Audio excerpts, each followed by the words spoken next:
In the frozen dark beyond our solar system, Voyager 2 sent back a signal, unlike anything we've ever received. What began as a strange blip in deep space has unraveled into a chilling mystery that challenges everything we thought we knew about. The void. It sent a message that wasn't just unusual, it was inexplicable. At first, the engineers monitoring Voyager 2 thought it was a malfunction. After all, the spacecraft is aging. It's been exposed to cosmic radiation, micrometeorites, and the brutal cold of interstellar space for nearly 50 years. Systems fail, parts degrade, glitches happen. But this was different. The signal that arrived wasn't just garbled or static, it was distorted in a way that didn't fit any known error patterns. It was fragmented, oddly structured, and deeply embedded with interference that seemed intelligent. When the signal first came through, no one could make sense of it. It was as if Voyager 2 had begun speaking in a language no one had taught it, a language that no one on Earth had ever used before. And then something even stranger happened. As engineers dug into the data, they discovered the source of the signal wasn't tied to any known system failure. In fact, Voyager itself appeared to be functioning normally. Its orientation was correct, its instruments were operational, and the signal's strength was strong. But the way the data was being transmitted had changed. It was coming from a computer system on board that hadn't been used in decades. Long, considered obsolete, dormant, and forgotten.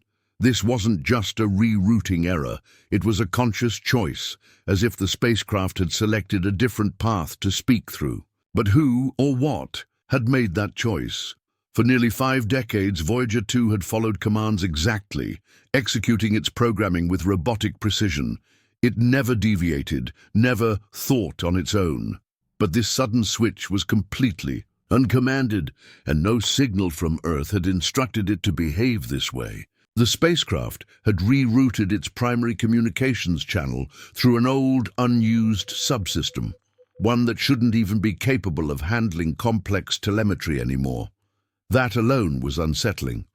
But what happened next pushed the anomaly into the realm of the truly disturbing. Weird signal incoming. Subscribe so you don't miss the weirdest space story ever. When engineers examined the transmission logs, they noticed something buried deep within the corrupted data. The signal wasn't just broken or unreadable, it was patterned. The distortion followed a precise rhythm, structured in a way that hinted at intentional design. What's more, nestled inside these patterns was a recurring, low-frequency pulse. It wasn't loud, but it was steady. Every 744 seconds, the signal echoed, a soft, rhythmic thump, almost like a heartbeat. It faded in and out, sometimes strong, sometimes barely detectable, but it never disappeared. They tried everything to stop it, resets, overrides, software reboots, but nothing worked. The heartbeat kept pulsing, unaffected by their efforts. At first, some believed it was a glitch, a kind of software feedback loop echoing Voyager's internal systems. But deeper analysis revealed something far more chilling. The pulse wasn't coming from inside the spacecraft at all. It was external. The signal was being received, not emitted, from something beyond Voyager, something outside our solar system. That's when everything changed. The idea that Voyager 2, our distant mechanical emissary, might be interacting with something beyond Earth, a structure, an intelligence, or a natural phenomenon far more complex than we imagined, set the scientific community ablaze with both excitement and unease. Because for all our planning, all our predictions, all our brilliant engineering, there was one thing no one had ever considered. What if Voyager didn't just venture into space, but into a place where something was already listening, as data continued to stream in? The puzzle deepened.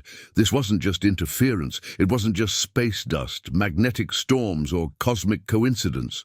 There was method here. There was memory. It was as if Voyager 2 had stumbled into a conversation, one it didn't start, and now something was speaking through it. Or perhaps even more unsettling, speaking to us through it. What began as a technical glitch was quickly becoming something else entirely, a message, a mystery, maybe even a warning. And as the signal pulsed on, heartbeat after heartbeat, the question emerged like a whisper from the void. What has Voyager 2 really found? The signal didn't fade.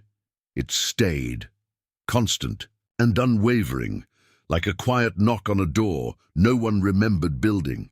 At first, the engineers hoped it would simply go away, that it was a temporary spike or cosmic interference. But Voyager 2 kept transmitting, and the heartbeat kept echoing. The team began running simulations, recreating the exact sequence of events that led to the anomaly, desperately trying to find a hardware cause, a software bug, anything that could explain what was happening. But no explanation came. Instead, something even more baffling was uncovered. When NASA's legacy software, the original systems used to decode Voyager's earliest transmissions, was dusted off and repurposed for analysis, a hidden pattern began to emerge from the corrupted data. It wasn't noise, it wasn't random, it was structured. Layered between the telemetry glitches were binary packets marked with sequences that hadn't been used since the spacecraft's launch over 45 years ago. These weren't in the current programming. These sequences belonged to Voyager's childhood, so to speak, a time when it had just left Earth, freshly programmed and full of potential. The system didn't just malfunction, it appeared to have reverted, tapping into memories buried deep in its hardware, dormant for decades.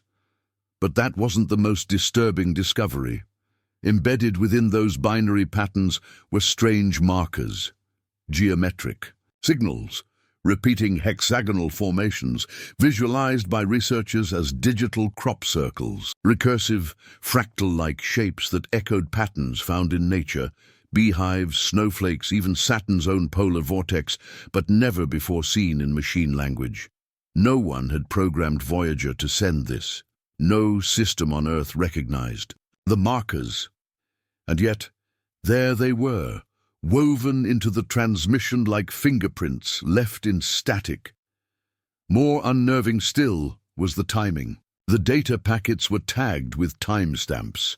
Metadata Voyager includes with every signal to track when it was recorded. But these timestamps didn't align. They weren't from the current date, or even from Voyager's internal clock. They were dislocated, floating, detached from any consistent point in time, as if the signal itself had passed through something temporal, something that didn't just bend the signal's content, but the very moment it was created. One engineer put it simply, we didn't just get a transmission, we got a message out of time. It was around this point that the tone inside NASA began to shift. No longer was this anomaly treated as a minor technical hiccup. Internal memos grew more cryptic. Access to data logs was restricted. Analysts working on the waveform patterns were quietly reassigned, and independent researchers who had previously collaborated with NASA found themselves frozen out.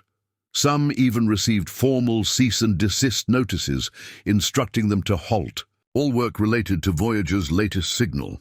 A veil was being drawn. The incident had gone from public curiosity to national sensitivity. Internally, it was dubbed Event V2X.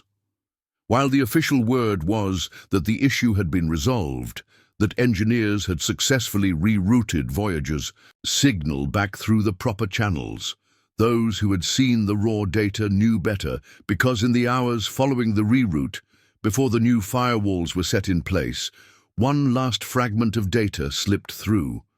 A single pulse sequence, completely unlike anything Voyager had ever sent before. When converted into audio, it wasn't just static or white noise. It was harmonic, tonal, a low, rising hum that repeated in layered intervals, like an organ playing beneath the silence of space. And beneath that tone, researchers identified a series of frequency modulations that mirrored something eerily familiar: parts, of the Arecibo message, Earth's own 1974 transmission to the stars, encoded and then changed. Who or what had changed it was unknown. But the message had been touched, modified. Someone or something had not only received it, but sent it back with edits. This is where the scientific debate began to fracture. Some called it pareidolia, humans seeing patterns where none exist. They argued it was a coincidence, a natural effect of interstellar magnetic fields or particle interactions distorting the signal. But others saw something else. The structure, the pulse, the activation of dead systems, the mimicry of Earth's own communications. These were not the artifacts of chaos. They were deliberate, coordinated, purposeful. Voyager 2, it seemed, hadn't just encountered random space. It had touched something designed, something with rules, with memory, and with the capacity to notice us. The spacecraft had passed beyond the heliopause, the border where our sun's influence fades and true interstellar space begins. But maybe that boundary wasn't just about energy or particles. Maybe it was something more, a barrier, a veil, or a threshold. And maybe, just maybe, it wasn't supposed to be crossed. Now, for the first time in history, we had a signal, not just from deep space, but from something deeper. And as Voyager continued its silent drift into the unknown, the hum remained, echoing back toward Earth like the breath of something vast, ancient, and awake. Behind the scenes, NASA quietly shifted into containment mode. Communications protocols tightened. Incoming signals from Voyager 2 were redirected through isolated data channels. Only select personnel had clearance now. Gone were the days of open updates to the public, raw data published for citizen scientists to examine. What had once been a beacon of transparency had turned into a controlled access event. The message, whatever it was, had changed how Voyager was being handled. It was no longer just an aging spacecraft drifting through the void. It had become something else, a witness, a vessel, maybe even a messenger. But while NASA's official silence grew louder, others were not so easily deterred. A loose coalition of independent researchers, former insiders, and amateur astronomers began piecing together what fragments they could. Quietly, they compared the strange sequences from Voyager's anomalous transmission to other unexplained phenomena. The 1977 WOW signal, one of the most famous radio bursts ever received. Mysterious fast radio bursts, FRBs, recorded in recent decades, some repeating with eerie regularity. When layered and filtered through specialized spectrographic analysis, patterns began to emerge, not in the words or tone, but in the rhythm, the timing, ratios, prime intervals, echoes of structured intelligence hiding within the pulse of space. The implications were stunning. Could these distant signals, separated by decades and originating from entirely different corners of the cosmos, be part of the same phenomenon? Were we not just hearing isolated echoes, but different expressions of the same underlying voice? More questions surfaced when analysts returned to the rerouted signal logs. There, hidden beneath the corrupted data, was something even more bizarre. A command path inside Voyager that had never been used during its entire mission. A dormant routine buried in its software had activated, one designed only for early stage diagnostics in the event of an Earth-based system reboot. But this command had not come from Earth. It had not come from Voyager either. It had just triggered, as if something external had reached into the probe's memory and selected that pathway intentionally, not by chance, not by error, with purpose. Curious what happens next? Watch this video right here.